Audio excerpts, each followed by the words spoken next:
Hola chicos, hoy vamos a empezar un nuevo tema que es el teatro contemporáneo. En el siglo XX el teatro tiene muchas influencias. Estas influencias motivaron un gran cambio. Tenemos por ejemplo la Primera y la Segunda Guerra Mundial y los diversos cambios políticos y sociales que trajeron dichas guerras. Igualmente también están los avances tecnológicos que hicieron del teatro una experiencia mucho más natural y verosímil. Sin embargo, a principios del siglo XX, los valores del teatro cambiaron radicalmente. La puesta en escena, la trama y el naturalismo que renovaron el teatro en el siglo XIX ya eran cosa del pasado. Las tragedias y obras serias dieron paso al teatro experimental. Este teatro se alejaba de la solemnidad y de lo sublime, buscando la exageración, la excentricidad y lo grotesco. En general, lo que buscaba este teatro era romper con la estructura catártica de las obras, de modo que la experiencia teatral fuera mucho menos artificial y más fiel a la vida real. El teatro expresionista o antiteatro rechazaba el teatro convencional. Tiene principios psicológicos con los que trata de poner en duda la identidad del actor, el espectador y del teatro mismo como representación. Luigi Pirandello, quien es su máximo representante, creía que el arte se limitaba a sí mismo al imponerse una etiqueta de verosimilitud, que no reflejaba la verdadera esencia de la vida. Su obra cumbre es 6 personajes en busca de autor. En esta obra, la trama gira en torno a un autor que no quiere escribir sobre la tragedia de una familia. Esta familia trata de convencerlo para que escriba su historia y la lleve a escena. Otro teatro que quería romper las limitaciones a las que se había entregado el espectáculo teatral era el Teatro de la Crueldad de Antonin Artaud. Para él, la cultura era quien amarraba a la mente del hombre y el teatro de la crueldad lo liberaría de ella por medio de una exposición a la crueldad y a la violencia con la finalidad de sorprenderlo y enfrentarlo a la realidad misma. Se trata de sacar al espectador de su zona de confort, violentarlo a través de un estado de continua sorpresa en el que se juega con todos los elementos técnicos, escenografía, luces, actores y utilería. Su obra más importante es El teatro y su doble, texto teórico en el que desarrolla su teoría teatral. Al igual que Artaud, Bertolt Brecht creía que el teatro debía revelarle la verdad del mundo y de sí mismo al público. Siempre consideró que las obras de teatro no eran imitaciones de la vida, sino parábolas, es decir, una realidad ficcional que debe señalar asuntos de importancia para el público.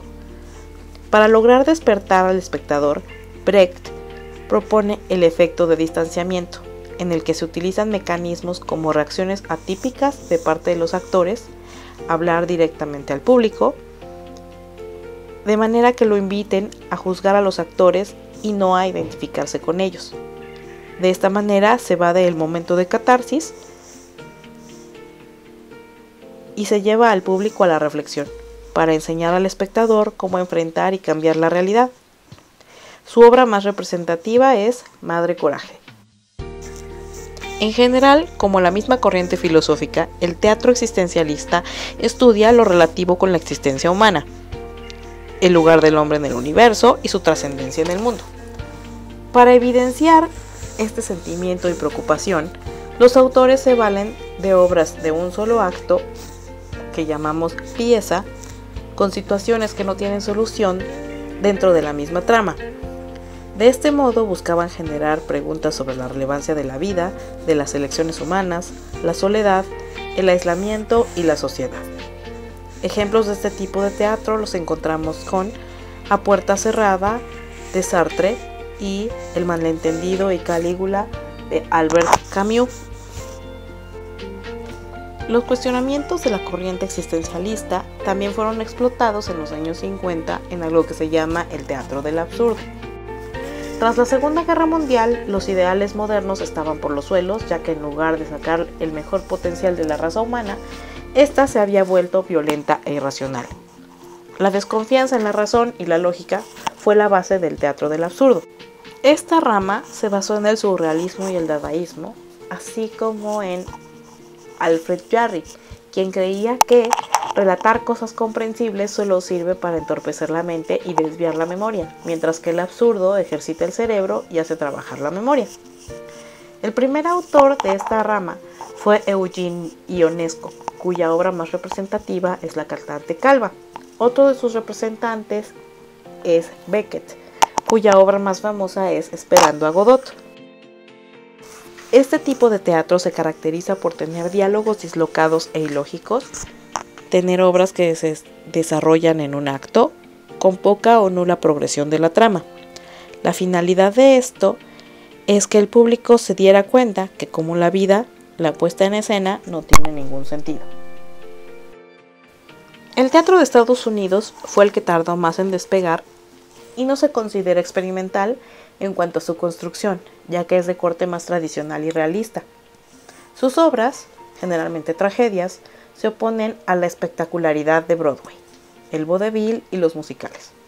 En su lugar, el teatro de autores como Tennessee Williams y Arthur Miller retrataban historias trágicas de gente común. Tennessee Williams trató temas de violencia a las mujeres en obras como Un tranvía llamado Deseo y El zoológico de cristal, mientras que Arthur Miller gustaba más de los dilemas éticos, como la historia de un fracasado de clase media en la obra La muerte de un viajante, en la que se hace una crítica a la sociedad capitalista. En general, el teatro del siglo XX se caracteriza por su variedad, pero todas las corrientes tenían el mismo fin: sacar a los espectadores de su zona de confort y llevarlos a sentir, sorprenderse y sobre todo reflexionar.